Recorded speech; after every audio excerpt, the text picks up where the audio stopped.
Bismillahirrahmanirrahim. Assalamualaikum warahmatullahi wabarakatuh. Ibu-ibu yang dirahmati Allah, dan siapa yang bersungguh-sungguh di 10 hari terakhir, dia pasti akan mendapatkan. Tapi kalau yang tebak pilih, semangatnya di malam ganjil saja, malam genap santai, ganjil semangat, genap santai, belum tentu. Apalagi sifat kita itu sebenarnya mengerucut. Allah menurunkan para malaikat dan malaikat Jibril untuk membawa urusan. Tanazzalul malaikatu warruhu fiha biidni rabbihim min kulli amr. Urusan itu artinya takdir tahunan yang diambil dari kitab Lauhul Mahfuz, ya, yang akan Allah berikan.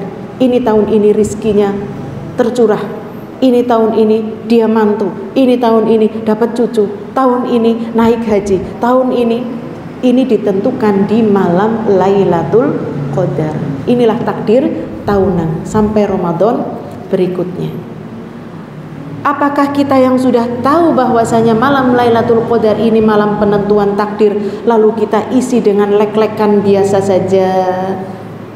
Lalu kita isi dengan tadi bikin roti, ya, bukan tidak boleh bikin roti, boleh, ya, tapi bikin roti yang tadi dibangun di atas ilmu, ya, sambil bikin apa ya, sambil tasbih, ya, bertakbir. Dan ibu-ibu yang dirahmati Allah, malam penentuan takdir itu ada di 10 hari terakhir. Dan siapa yang bersungguh-sungguh di 10 hari terakhir, dia pasti akan mendapatkan. Tapi kalau yang tebang pilih, semangatnya di malam ganjil saja, malam genap santai, ganjil semangat, genap santai, belum tentu. Apalagi sifat kita tuh senangnya mengerucut. Sing jelas bayin, sing jelas. Masya Allah. Jane Lailatul Qadar tuh malam keberapa? Ini kepinginnya kita. Tapi ternyata para sahabat juga demikian. Ya Rasulullah, sebenarnya malam Lailatul Qadar itu tanggal berapa sih, malam berapa gitu ya? Rasulullah Shallallahu Alaihi Wasallam saat itu tuh pernah. Jadi ketika beliau itu keluar dari rumahnya, ingin memberitahu kepada para sahabat. Aku ingin memberitahu kepada para sahabat bahwa Lailatul Qadar itu turun di malam gitulah ya. Oleh Allah dipalingkan wajahnya untuk melihat ada 2 orang yang bertikai lagi gini ya, sudah lagi ribut, lagi padu gitu. Dilihat, lalu Rasul Shallallahu Alaihi Wasallam melerai orang yang sedang ribut tadi. Sudah damai seperti ini. Lah, aku tadi mau ngomong apa ya, dilupakan oleh Allah. Coba kalau tidak ada orang yang bertengkar, lah dongeng jangan ada yang bertengkar gitu ya, supaya pasti saja di Lailatul Qadar itu 10 hari terakhirnya di malam ganjilnya itu di tanggal berapa.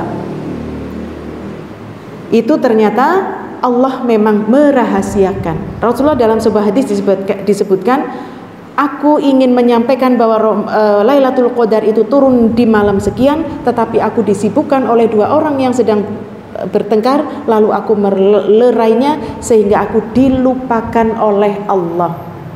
Maka hikmahnya adalah hendaklah setiap kita itu bersungguh-sungguh di 10 hari terakhir, tidak hanya yang diganjil-ganjil saja.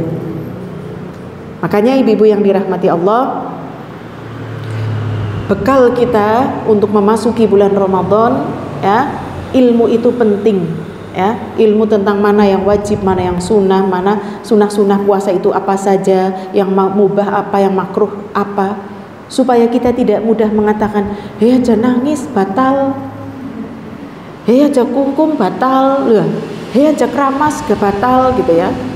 Tidak mudah begitu ya, supaya kita tahu tentang mana sunnah puasa.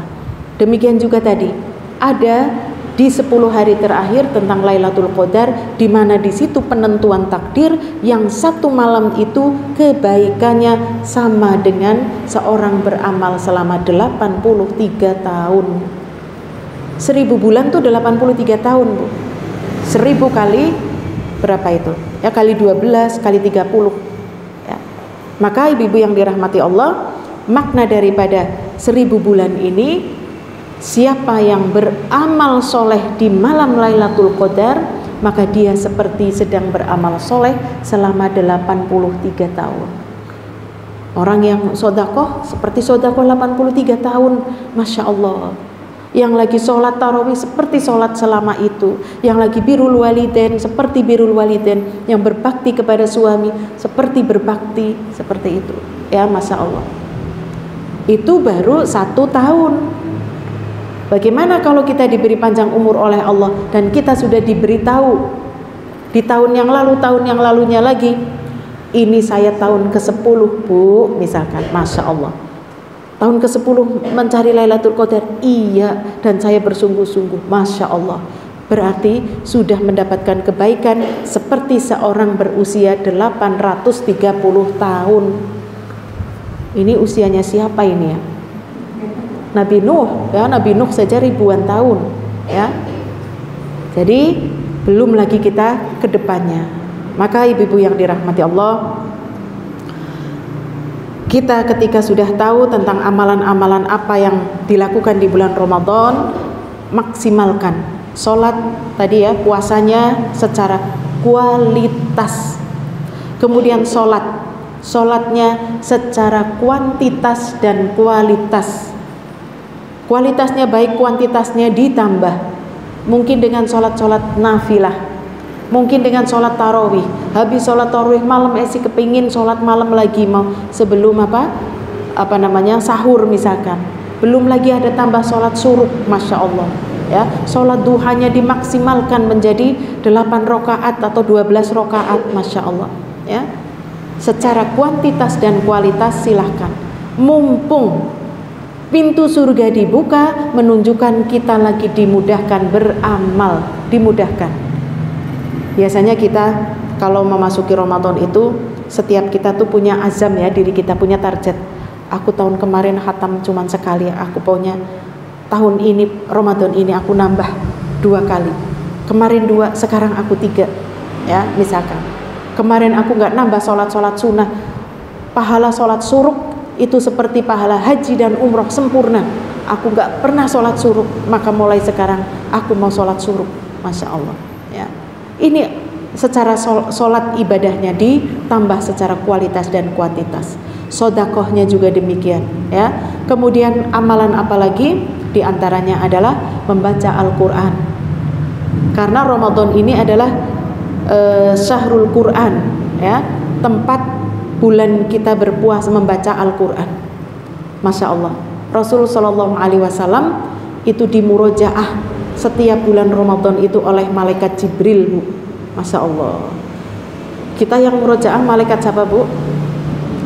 Israel, pencabut nyawa. Masya Allah ya. Tidaklah ya, kita belajar sendiri, belajar murojaah ya.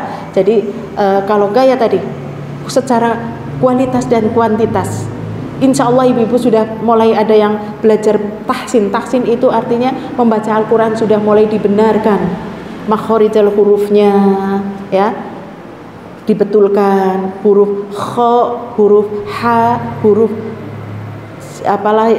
yang sulit itu sudah dibetulkan. Maka ketika membaca Al-Quran sudah mulai secara kualitasnya sudah bagus ya.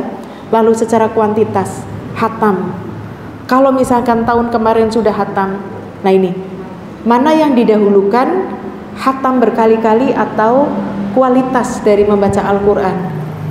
Yaitu ingin baca tafsir gitu ya, Masya Allah.